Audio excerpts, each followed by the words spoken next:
পই পই করে হিসাব রাখতে হবে যে আপনার দুঃসময়ে কে ছিল কে। আসসালামু আলাইকুম। ভিডিওটা যদি ভালো লাগে সাবস্ক্রাইব তোমরা করি যাইও। পই পই করে হিসাব রাখতে হবে যে আপনার দুঃসময়ে কে ছিল কে ছিল না।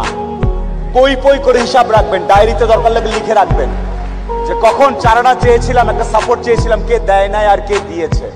যারা দিয়েছে তাদেরকে মাথায় তুলে রাখবেন, আর যারা দেয় নাই তাদেরকেও কাছে রাখবেন, because you must keep your enemies closure.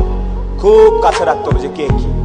এমন কিছু বন্ধু থাকা লাগবে, রাত 2টার সময় মইরা গেছেন, বাইরে বৃষ্টি হচ্ছে, আপনার খবর পাওয়ার পরে সে ওখান থেকে ছুটে চলে আসবে, আর বাকি বন্ধু যাদেরকে বন্ধু মনে করতেছেন সে ভাবে মইরেই তো গেছে, এখন তো বৃষ্টি হচ্ছে, গিয়া কি হবে, কালকে সকালে যাব। এই গ্রুপ থেকে দূরে থাকতে হবে। যেই বন্ধুগুলা বলবে যে বৃষ্টি বৃষ্টি কিচ্ছু বুঝি না, ও সমস্যায় আছে, এখনই যাব, এইরকম একটা গ্রুপ খুঁজে বের করবেন। আপনার জীবনে আর কিছু চাওয়ার নাই, পরিবার, স্বাস্থ্য আর এরকম কিছু ফ্রেন্ডস আছে। আপনি অলরেডি সুপার সুপার সাকসেসফুল, পৃথিবীর সর্বোচ্চ ধনী ব্যক্তির থেকে আপনি সাকসেসফুল। এই তিনটা জিনিস highly you have to maintain, you have to actually maintain this 3 things. বাস, আর কিচ্ছু চাওয়ার দরকার নেই।